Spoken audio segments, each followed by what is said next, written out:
Well, welcome to the Collateral podcast. So good to finally have this up and running. This has been a dream in the making for quite some time. We've been talking about it. We've finally decided to actually do it. So it's good to be here. Good to get first episode out of the way. So my name is Charisma. I also go by Lockie. Depending on how you want to go about it, I am one of the owners here at Collateral, and I'll be on your podcast as we go through this podcasting series. See how we go. I might want to introduce you to our other hosts for tonight. We've got Rusty here, and we've got Raz. Rusty's one of our owners, and Raz is one of our Collateral content creators. Why don't you guys let us know a little bit about yourselves? Well, I suppose I'll go first. Probably. So, I am another one of the owners here at Collateral. I basically run the content team and handle, player base and the community, that sort of thing. Yeah. What do you play? What do I play? I play anything and everything, but I'm loving Realm Royale. Realm Royale. Realm Royale. Don't call it a comeback on the game that never really hit it off in 2018. Yeah, it's a bit... Nah, mate. It's coming back 2021. It's going to make its debut in the world. Let's go. And then we have our content creator, Raz. What games you playing? How long you been streaming? Tell us a bit about you. Yeah, I've been streaming for, it's been like 5 or 6 months now. Nothing too long, but I had all the time to play during lockdowns, everything, and just had no equipment to do it. Now I've got all the equipment to do it and no time to stream. So yeah, it's great. As you can tell, I don't sound quite so similar to the other two because I'm from England, but I'm out here. I'm teaching the Aussies how to play games and just tearing up in COD mainly. Awesome. And I didn't mention it at the start, but my general role here at Collateral is, at the moment, I'm the manager for our Valorant team. I also, when I get any spare moments other than doing that, I like to just take care of the general operations, just the day-to-day stuff. Making sure we're all ticking along, everyone's happy, but more or less I just work alongside Rusty to make sure the world isn't falling apart around us. As for us, Collateral eSports was birthed well back. I can't even remember the actual year we were established, unfortunately. But Collateral was formed around the idea of just a couple of mates wanting to compete in Call of Duty. I think Collateral was really peaking around, maybe it was Modern Warfare 3. What was after Modern Warfare 3, boys? I can't remember off the top of my head. Was it Ghost? Yeah, it could have been Ghosts. So it was all birthed around that sort of era of Call of Duty. Some would call it almost the end. That was like sort of when the end of the... That's when I was out going to the pub. Yeah, that's when playing games at that point and took a big break. Yeah. Some would even argue that was probably the, I suppose, the end of the Call of Duty's era of domination, like dominating the market. Well, they had that big run of good games in a row, and then it just kind of flatlined a little bit. Yeah, exactly right. We saw this. I think since around that Modern Warfare 3 Ghost sort of era, we've just slowly. It hasn't been I wouldn't say it's been a rapid decline in our quality of Call of Duty. But I think I would almost argue it's been just a slow decline in quality of Call of Duty. But boys, here's my first question before I go any further. As I think about it, what do you think Call of Duty's been missing where we've seen this slow decline in the quality of FPS games they've been making? Is it that our expectations are actually too big for Call of Duty, or not at all? Or are we too fixated on the Call of Duties of old that we actually don't like all this overcomplication that Call of Duty is now, whether it be with what we saw in Black Ops 4, where there was different abilities, or maybe is there too many attachments, and what is the issue? Where has Call of Duty gone wrong that we don't quite seem to get that same love and passion that we got maybe 10 years ago? I almost think it's the simplification of those games. Like, as you said, it was one attachment per thing. Like, it was, you had a barrel attachment and it was just a standard, maybe increased range. And then it was one sight or two sights, and whatnot. And you know, you had that pick 10 creator class set up. Like, you know, it really, you know, threw spanner in the works of what you chose. Whereas now it's run everything. You've got too many options, yeah. Yeah, too many options. Yeah, there's Full so much to attachments on choose both from. guns, running overkill. So you've got 5 attachments on your shotgun, 5 attachments on your AR. Then you've got your perks still as well. Yeah, Yeah. it's a bit crazy. And I think they've almost run out of, I don't want to say ideas. Like, you know, they're recycling maps. Yes, we love those maps. It's because they But can't make good new ones. So they Yeah, just it's do 'cause the they old can't ones. make new That's ones. what people want. Yeah. But, you know, and then we've got all this, you know, microtransactions. We never had that. Mm. You know, I think it was maybe up until Black Ops 2 was probably the first time we saw microtransactions with animated skins and stuff for your guns. I still remember back in the day how angry the community of Call of Duty would get around the thought that they would possibly make us pay for map packs. And now it's almost this reversal where we're no longer paying for the maps. The maps are free, but we're paying for all these little things that give us no improvement to the game. But for some reason we have this desire Yeah. to want to have them. And I think it's this changing culture in video games where uh, it doesn't necessarily matter how good you play, it's just how good you look while you're playing it. And I think we really saw this culture start to change in games like CSGO, League of Legends, and etc. And do you think CSGO and Valorant games like that actually pay, or not Valorant, but CSGO and League of Legends really paved that way of the microtransaction era that we're in now? Yeah, definitely. Look at like the reselling on CS:GO Go skins and stuff. Like that's the first part of it, really. The fact that Yeah. you can do that, it's, I don't know, understand why you can't do that in any other games. Yeah, and so But that's really kind of set the trend, I reckon. do you think that's something Call of Duty should maybe look at, or Activision, I should say, should look at, is looking at this reselling market that we see in CS:GO that has Yeah. it's almost like its own cryptocurrency, but not. It's not cryptocurrency, but it's almost that same sort of feel and method to it, where we now see that a skin that was unboxed by someone for $5 back in the day is now worth $1,000 or $2,000. You know, we see all these skins are going for exuberant prices, and it's crazy that people think, well, that's something I need, which brings us back to this pay to look good, not a pay to win era. Well, everyone's trying to get a hold. Like everyone's complaining about the rose skins at the minute because they didn't play in season 2 or season 3, whenever it was, and so they don't have the all black rose skin. Like it's ridiculous. It's pay to win, and so maybe you could sell your rose skin for $100. Yeah, You yeah, got for free in the battle pass. Like, yeah. And so do you think that's a possibility that we might see in the future, that we see Activision shifting to this culture of buy skins, sell skins, or earn skins and then sell them off? Do I you don't think that's think somewhere they we could end would. up? No, because the money doesn't go to them. And So unless they were taking a massive cut out of it, and you're actually getting like $2 for it out of a $50 transaction, I don't think Activision would want that. Yeah, I feel sure. it almost wouldn't work because of the consoles. You know, consoles doesn't have a dedicated app like Steam is Yeah. to set, like, have its own community market. Yeah, sort of sure. thing. If We don't they have were that to- ability to separate files and etc. Yeah. Yeah, So I sure. don't, unless they, you know, Sony and Microsoft came together and decided, oh yeah, we'll make this inclusive market or whatever, where you can sell. You know, you could even go further. Fortnite then gets the ability to do it. Like Fortnite can sell all their stuff. I don't know. Destiny's another really looty game. Yeah. And you know, games like that where you know you pick up loot off the ground, or you know, you buy chests to unlock extra weapons or whatnot. So They sort of had to have to come together and create a market for that for the community. So I suppose that brings me back to that Activision thought and what you were saying about how Activision wouldn't let that happen. Do you think we've come to a place where Activision, a multi-million-dollar company, a very successful company, I don't think there's any doubt of or any worry of them going bankrupt anytime soon, to put it that way.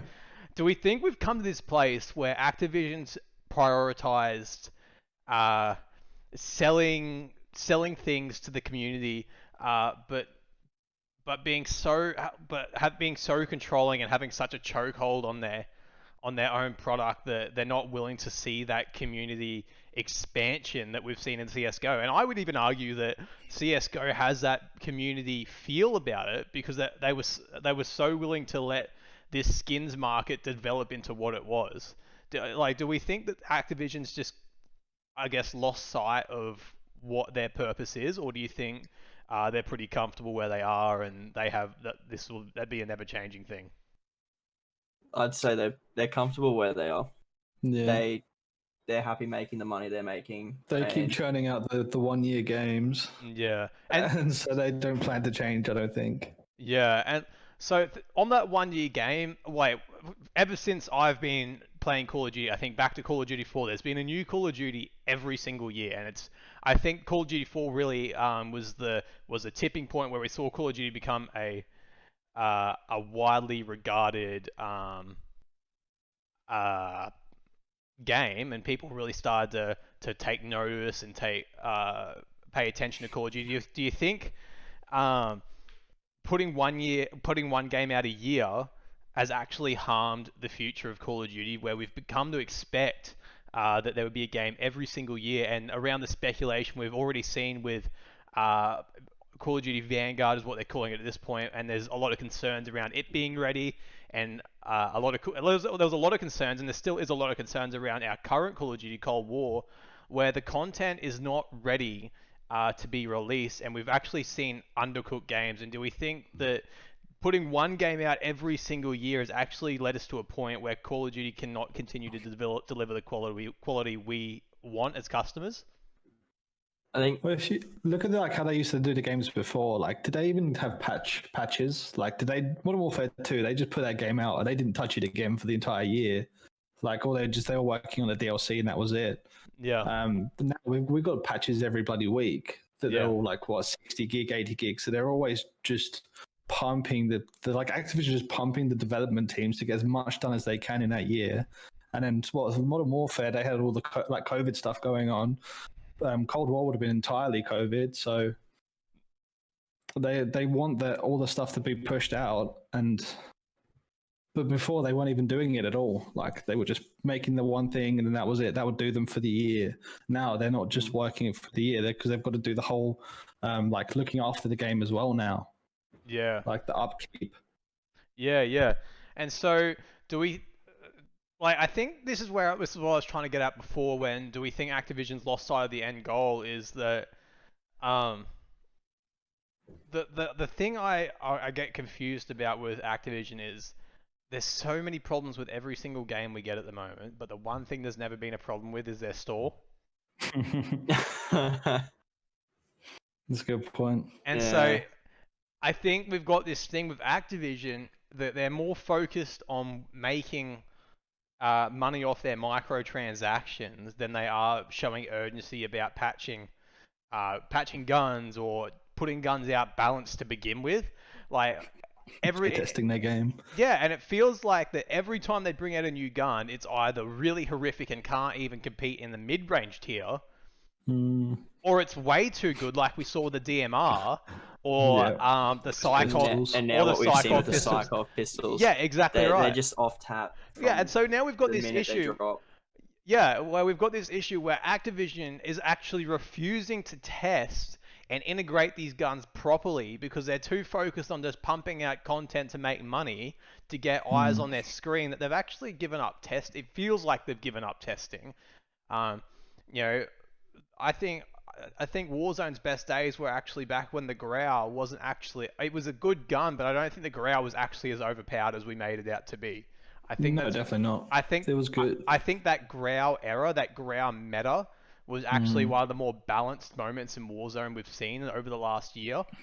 And ever since that, I think that Growl moment actually set this this effect in motion where we've now seen that every time a gun comes out and people don't like how strong it is, we complain and we moan and we kick up a stink until Activision nerfs it into the ground and it becomes unusable. But they've got to bring out a blueprint for it first as well. Yeah, don't forget that one. Which is what we've seen with the Org. That they brought out that really nice reactive camo just before they Just then nerf it. just before they nerfed it, so they could again focus on making money. But boys, we've actually lost track of where this whole conversation started, and that was the purpose of Collateral. Collateral's an esports organization, started years and years ago, and I made a decision along with Rusty last year that we thought now would be a great time to bring it back with a rapidly growing industry of esports. That I think Australia, we're maybe not ready right now, but I think Australia's getting really close to a place where we can have a very competitive and very wide open esports market. And we even see it now with the rapidly changing market and tournaments popping up everywhere. And I think the tournaments are a lot more lucrative than I ever remember when I was competing in Call of Duty back in the day. So I think it's a really exciting place to be. So Call of Duty is actually something we're not involved in right now. We're really focusing on Valorant, and we're really focused on our content creators. We think if we can do well in those areas, we'll do well elsewhere after that. But the purpose of the podcast is we just want to, us three, your hosts for this podcast, we want to gather together and we want to put out a podcast just discussing the things that that's happening in esports, happening in gaming, with the hope that you would find some enjoyment out of it. I'm not promising we're the best hosts, but hopefully we can we can bring a bit of excitement to you. You can listen to this podcast everywhere. This podcast will be coming out on a few different platforms. Rusty, what platforms are they?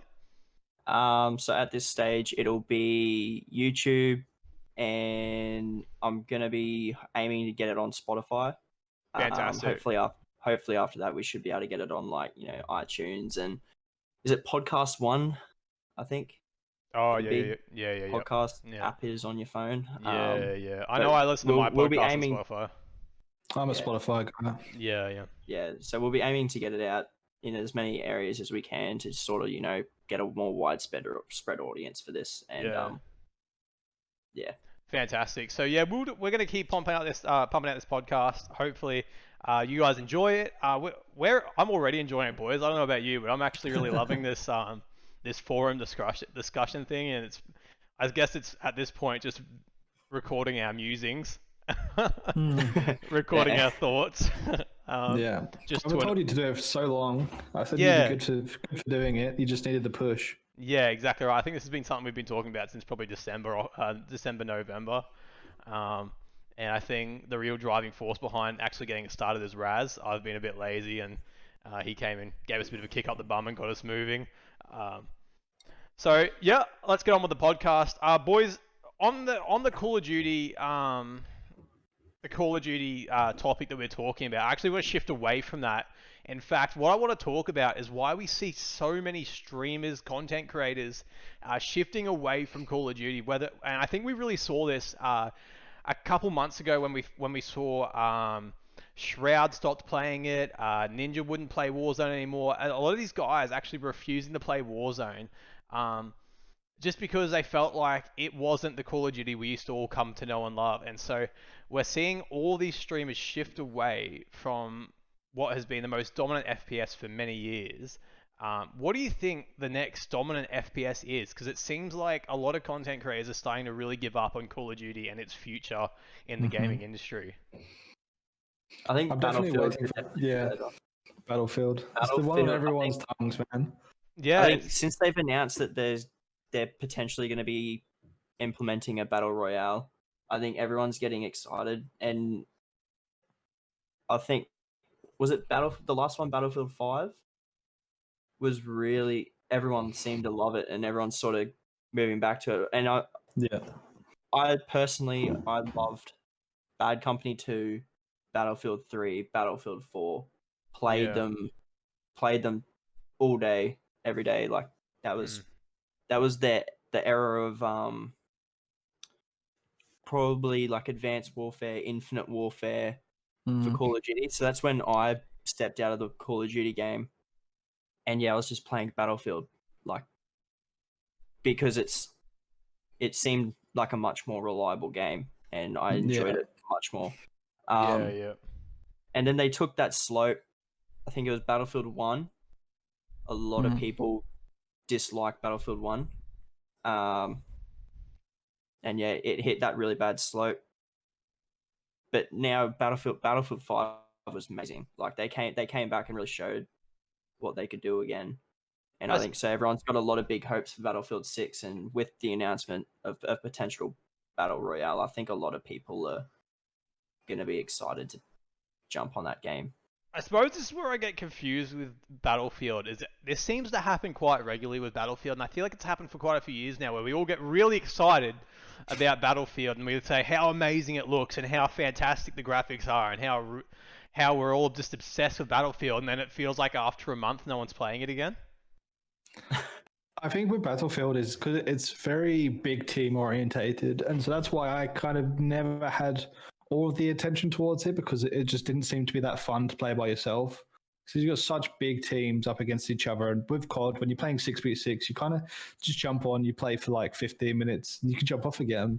With Battlefield, you kind of got to invest yourself way more, and if you don't have the kind of like your friends there to kind of back it up, it doesn't run as well. Like personally, I don't think. Yeah, you definitely need to have probably that active squad.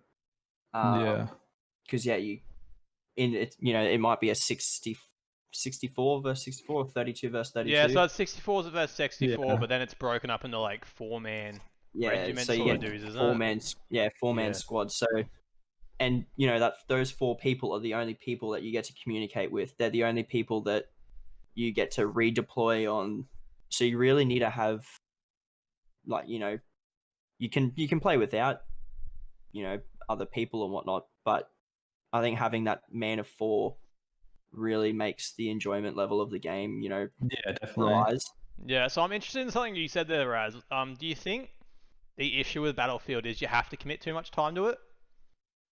Possibly, yeah. There's definitely the reason why I didn't, like, because I played Battlefield 3 or 4 that was the one I played heaps, and I played it quite a bit, but it just got stale because I was never like it was in the time where I didn't bother putting my mic on or talking to anyone, and like didn't have like crazy amount of friends that played that. Like everyone just played COD, so I was just kind of was like, well, why would I play that for 45 minutes a game and just be bored the entire time? Yeah, sure. I could play COD and have fun and actually play with my mates.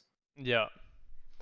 So I suppose I think the big hot topic on everyone's tongue about Battlefield 6 is the potential to see a Battlefield Battle Royale, which is something we've never seen. Didn't they have one? Fire Break or something like that? Fire. Have they had one? I think they did. It can't have been that good. I don't think it was. I don't think it was a battle royale. So do we think Battlefield can bring a battle royale to the table that's competitive with this big era of battle royales we're seeing, where it's actually there's not many people making multiplayer games anymore or multiplayer focused games. Everybody's putting all their resource and all their chips in the battle royales. Do we think Battlefield can bring their own twist to it and make it something that we want to almost give us that Warzone feel where we feel like we want to keep playing it? Definitely. They did have one. It was called Firestorm. I knew it was Fire something. Firestorm, right. It released late in 2019 and it promptly died. Say less. Say less. So, right.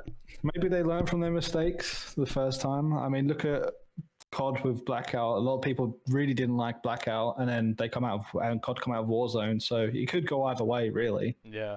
Well, I actually hope that we do see Battlefield make a really nice battle royale. I think it'd be a beautiful mix of their engine with.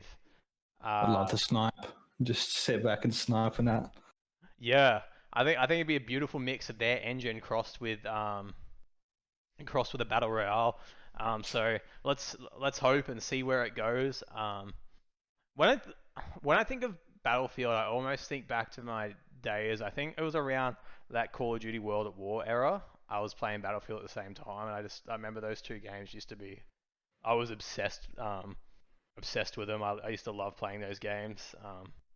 Man, they were the days. What was your favorite What was your favorite game back in the day, boys?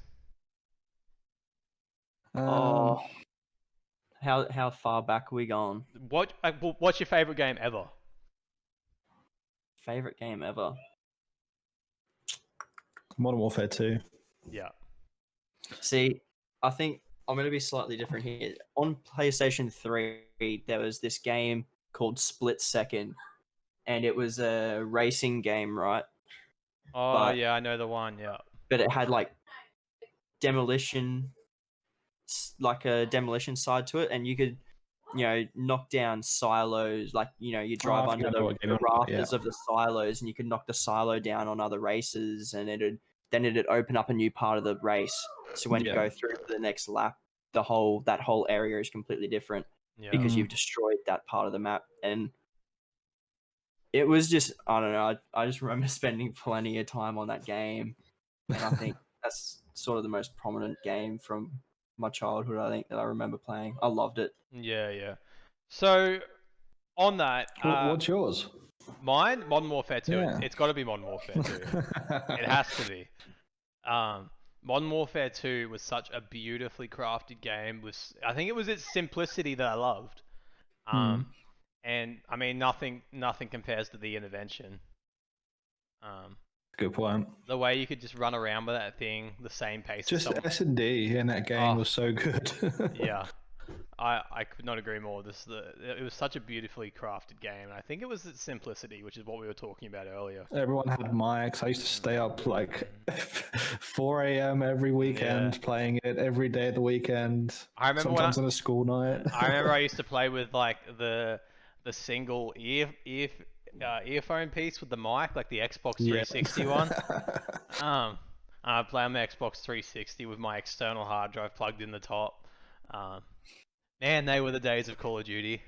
Did you ever need the little adapter that you used to plug into the back of the Xbox to actually get the Wi-Fi as well? Because that's real old. I can't remember. You used to have to get a dongle, otherwise you had to be Ethernet cable.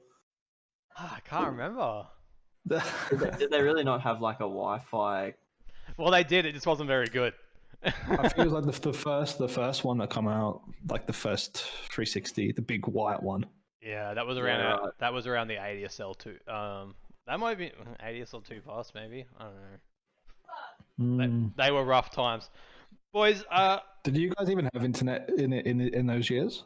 I thought you guys like just. Nah, we were Just no. because Australia's so far back. I actually, when I wanted to play Call of Duty, I had to scream at my mum to get her on like the electricity generator bike.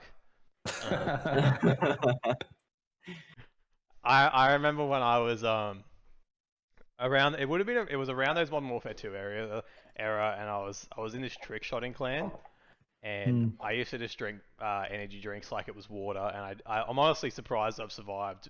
To be perfectly honest with you, yeah, it was rough. They were the nights, man. We did stay up from like 6 p.m. till 6 a.m. drinking endless amounts of like Coke, energy drinks. You go to sleep. You go to sleep in the morning and you wake up. Mountain Dew. I'd sit there, get a 10-pack of Mountain Dew, and I'd drink that whole pack like that night. Yeah. And you'd just be up till 7 o'clock in the morning. Yeah. Your mum would wake up and come rouse on you for not going to bed. That's the thing. Going off the Wi-Fi thing is I couldn't play online because I didn't have the adapter thing at my mum's house. So I'd have to go downstairs and plug into the main TV so I could plug into the router. Do you boys even remember back to the I don't know if you guys ever had a PlayStation 2.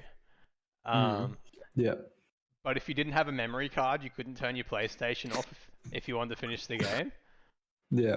I just remember you used to just change it back to standard TV, and then it was just on for days and days, and then you get back to it, and somehow like the power's gone off or something. Happened to me with zombies, solo zombies.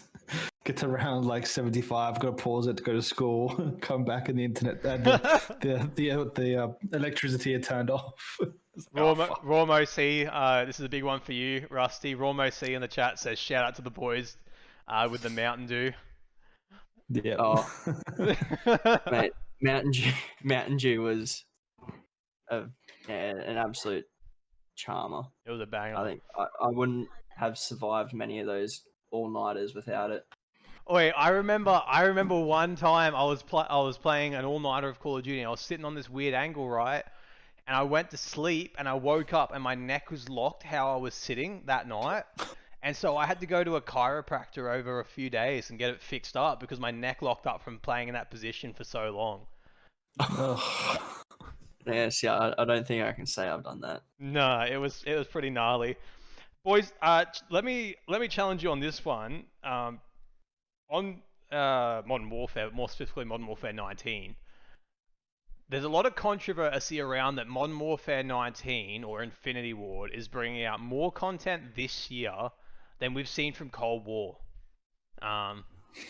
Is that something to be concerned about from a point of Cold War's perspective? Do you think this game was so undercooked that they don't have any content to bring out?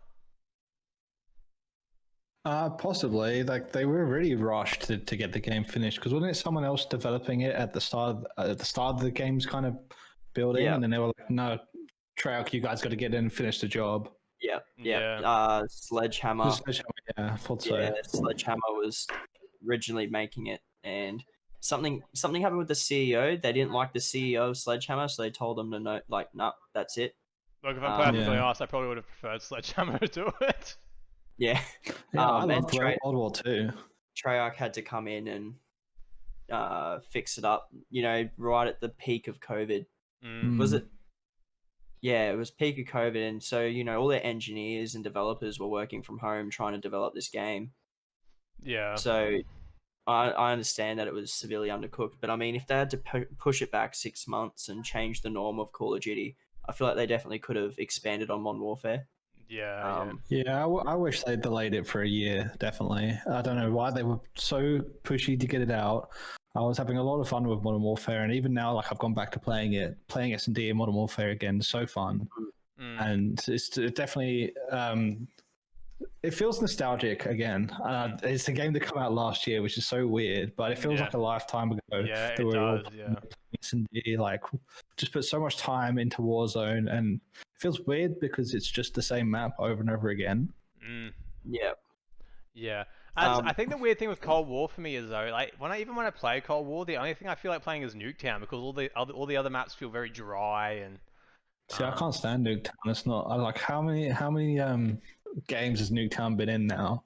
It's been. I think it's been in every Black Ops. Little corners. Yeah. In the middle, so people just hide behind. They like nerf the Jeep's position, so you can't like play the Jeep that well anymore. And so it's actually like, I don't know, Cold War got ruined because of snipers, and that's the whole reason I don't like the game. Yeah. It'll be interesting to see because Sledgehammer was actually re-employed again, and from my belief, they're making the game that comes out this year. Is that right? I'm not sure. I believe so. I believe they are on the project, but from all reports, they are well behind. Yeah. And this is where there's a lot of concern around Operation Vanguard that it's just not. It's not going to be ready. We're going to see another. And so when we get to this point where we start seeing these games start to back up of under ready, does this now create a flow-on effect for every other game where we're just chasing tail in Call of Duty? Yeah, pretty much. And so now this is where we get into where we were talking about is this discussion of, is this the end for Call of Duty's dominant era, or what's next? I'd really love if they could bring it back. Yeah, definitely. But I feel like at the rate we're going, like you said, they're just chasing their tail. They're bringing out undeveloped games, and by the time the next game comes out, they've only just, sort of made it to a point that it's playable and enjoyable.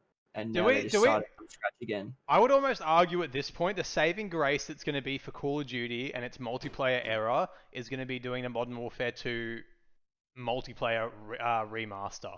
I know they did. How did COD 4 go? I didn't play that. I enjoyed the remastered multiplayer. It was the graphics update was definitely enjoyable. They added skins and stuff into that, didn't they? Like loot boxes as well, I swear. I'm not sure. I'm pretty sure it was just going off rumors and stuff. Yeah. So it'll be interesting to see what happens with Call of Duty and how they navigate this, but I really I love People are Call. begging for it. Like, Yeah, especially when people are they big. Yeah. released the camp, like they remastered the campaign. They were like, "What? Now just do multiplayer. That's all we Yeah, want." yeah. It seemed peculiar to me that they'd do the campaign without the multiplayer. Yeah. But when they did that, I thought maybe they're doing this to get people like really excited about it again, and then hit them with the multiplayer in a couple years' time. I don't know. See, I think it'd be good if they did it as a standalone release, because didn't the COD 4 one come out with alongside another game? Yeah, it was weird. So I'd like Modern Warfare 2 to come out Yeah. by itself, so not splitting the play base. Like Yeah. and it'd be so good with crossplay as well, I reckon. I agree. Yeah. Well, let's try and get away from Call of Duty. In fact, I want to focus on what's happening with Call of Duty. As we see a lot of streamers. We talked about how we're seeing people shift away from FPS, but we're actually seeing a lot of streamers shift to like totally alternate games altogether. So now we're actually seeing that alternative game streaming is no longer a niche market, but it's actually becoming quite a large market. You know, for so long we saw alternative streamers as their own little niche where they'd stream games that other people weren't really doing. But now we see people like, I've seen in particular Tfue, a big streamer in the US. He's now streaming he's streaming a lot of Minecraft and a lot of Grand Theft Auto roleplay servers, and I'm seeing this massive surge in Grand Theft Auto roleplay servers, especially in the last couple of months. So, are we as a community of gamers getting sick of FPS games in general? Is that the issue here? Probably. I think it creates good content as well. Yeah. Like, it's not just like, if you watch a lot of the COD gamers, it's the same thing over and over again. You watch one guy, you're watching the next guy, you're watching the guy after that. You could watch the same video 4 times. They've just got a different camera. Yeah. With something like Grand Theft Auto role playing, it's fresh and it's new every time you walk around a corner. Yeah. I mean, even as I look down my Twitch TV list right now, I see a lot of guys that were streaming Call of Duty relentlessly, only a couple months ago, and now they're playing. Some of them are back playing Fortnite. Some of them playing Valorant. Some of them playing Apex Legends, and then some of them playing totally alternate games altogether. And so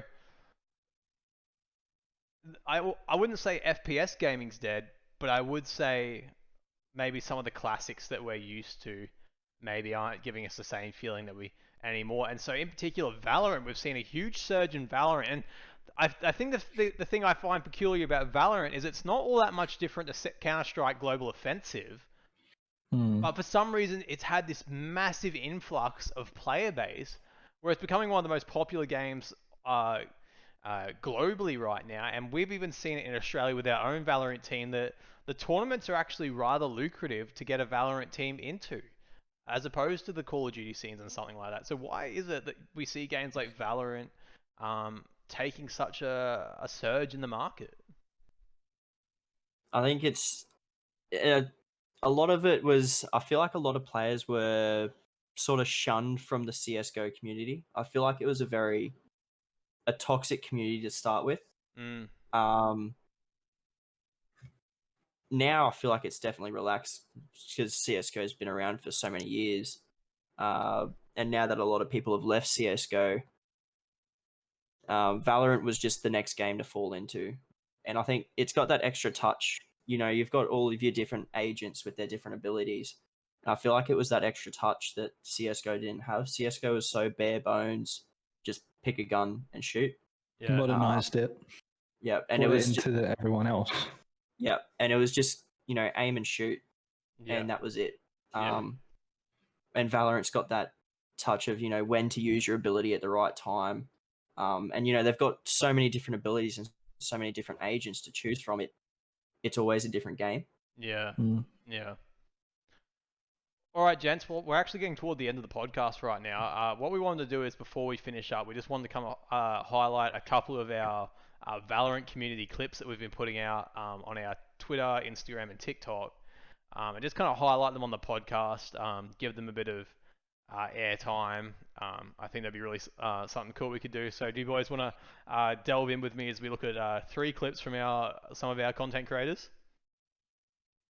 All right, Sure thing. we are going to start. Looking forward to seeing it. We're going to start with our boy Gucci Mick, who is a Cold War content creator for Collateral Esports.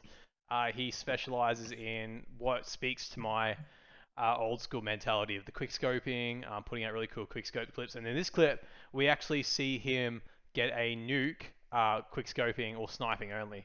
Let's have a look.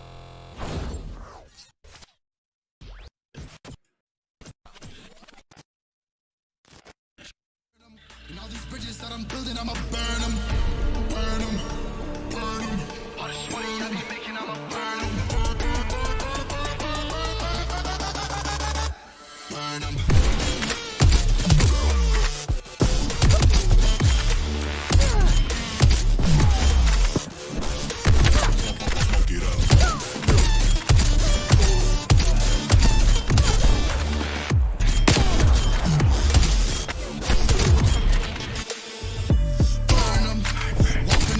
I'ma serve them, spinning all the blood, mop by disturb them. I never killed a nigga, but I'm ready to spit a hollow right on a person. And the curse, I'm a fucking nerd, tryna niggas turf. I'ma let a nigga burn. Well done, the clips. That was that's an excellent display of skill and quick scoping. I don't think I could ever achieve that, to be honest with you. I'm too uncoordinated. Raz, you're a bit of a Call of Duty king. Do you reckon you'd be able to do that? Yeah, easy, mate. I'll do it with my feet. Do it with your feet. Alright, well, you heard it here first. Next time on the podcast, we're going to see Raz getting a sniping nuke. In fact, maybe he could even do it live. Maybe. Our next clip comes from our chief editor, if you will, for Collateral Esports. A great ambassador for who we are. But this one comes from our man Clips. Let's have a look.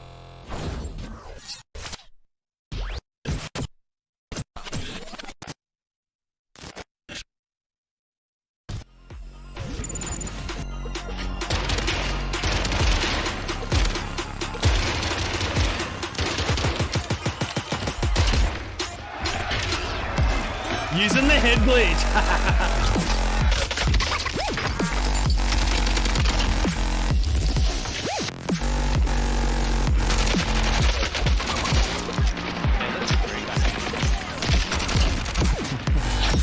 I swear.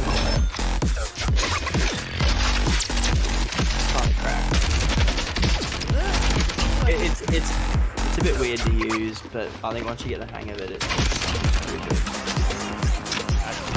Look at that. Big piece. Boys, I love Clips. I'm a big fan. That was pretty cool. The thing I love about Clips, well, I've actually been in his ear telling him to do it more, but he edits more for us than he does himself, and so I've been ripping into him lately that he needs to start editing for himself a bit more. Pumping out a bit more of his own content, because I actually really like what he has to offer, and I think people really like what he has to offer. But our last one, boys, our last clip for the podcast is actually from our host here, Mr. Raz himself. Let's take one quick look at our last clip for the podcast from Raz.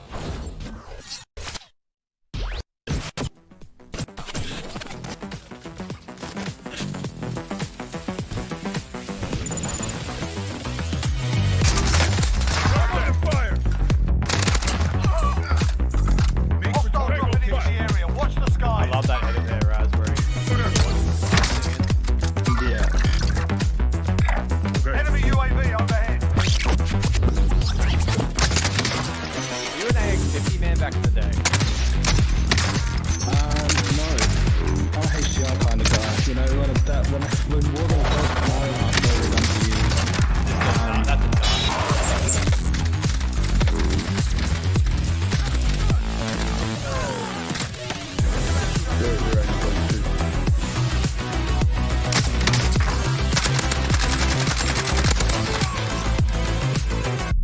Yeah, the edit on that's crazy.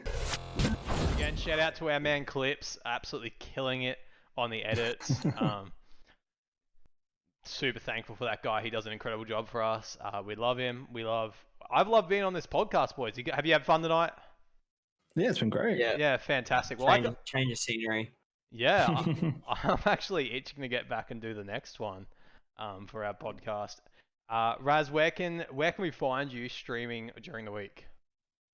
I stream on Mondays, Wednesdays, Fridays, one day of the weekend, depends on how it's going, over at RazOCE. You can also find me on TikTok and Instagram, RazOCE. One of them's got a dot, so experiment. I've got to fix that. But yeah, just find me in the Discord. I'm always active, so join that. Yeah. And Rusty, why don't you let us know where we can find more of Collateral on whether it be on social media or the internet somewhere. So we're basically everywhere at this point. So we've got a website, just CollateralESports.com. We've also got a Facebook page. We've got Instagram, Twitter, TikTok. TikTok and Twitter are actually the two places that we post most of the edits that Clips edits himself for us. They do go everywhere else as well, but they're the two places that it hits home first. We've actually also got a Minecraft server, so you can come and play Minecraft with us. Yeah, and you'll be able to find that in our Discord server. Yeah, and that's in the Discord server as well, but CollateralESC.ddns.net. It's a kit PvP server. It's a lot of fun. Why don't you repeat it one more time for the people? So that's CollateralESC.ddns.net. Link will be in the description. It's a lot of fun. Like, kit PvP, so you just pre-made kits, just fight your friends. Yeah. Wages, if you will. Great. How much money have you lost doing it? Well, I haven't actually wagered anyone yet. Oh, you're a pussy. There's a lot of updates coming for that, and we've actually just got a Clash of Clans clan too. Hey, let's go. So if you want to come do some wars or something with us, see if your base is bigger than my base. I'll show you mine if you show me yours.